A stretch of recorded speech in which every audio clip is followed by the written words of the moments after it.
नमस्कार मित्रांनो, आज मी तुम्हाला अशा एका ठिकाणी घेऊन जाणार आहे जिथे जाण्यासाठी तुम्हाला रस्ता नाही तर चक्क जंगल आणि पाणी पार करावं लागतं. आपण निघालोय सह्याद्रीच्या काळजात वसलेल्या घनदाट अरण्याने वेढलेल्या म्हणजेच व्याघ्रगड, याला किल्ले वासोटा या नावाने सुद्धा ओळखतात.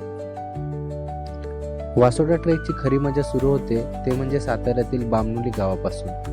इथून पुढे जाण्यासाठी रस्ता नाही तर बोटीने 1.5 तास प्रवास करावा लागतो. हा परिसर कोयना वन्यजीव अभयारण्यात येत असल्यामुळे इथे वन विभागाची परवानगी अनिवार्य आहे. प्लास्टिक नेण्यावर इथे कडक निर्बंध आहेत. हा शिवसागर जलाशय 1.5 तासांचा हा बोटीचा प्रवास तुम्हाला जुरासिक पार्कची आठवण करून देईल. सभोवताली उंच डोंगर आणि मध्ये हे अथांग पाणी, हा अनुभव खरोखर शब्दांच्या पलीकडे आहे.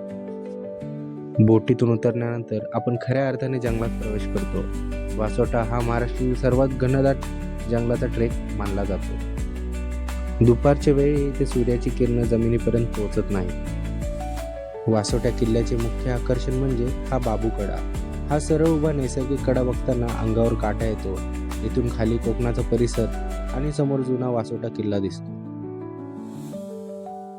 हा किल्ला तसा प्राचीन आहे. शिलाहार राजा भोज यांनी हा किल्ला बांधला आणि पुढे छत्रपती शिवाजी महाराजांनी स्वराज्यात सामील करून घेतला. तर अशाच प्रकारच्या नवनवीन व्हिडिओ बघण्यासाठी आपल्या चॅनलला लाईक करा, शेअर करा आणि सबस्क्राईब करा. धन्यवाद.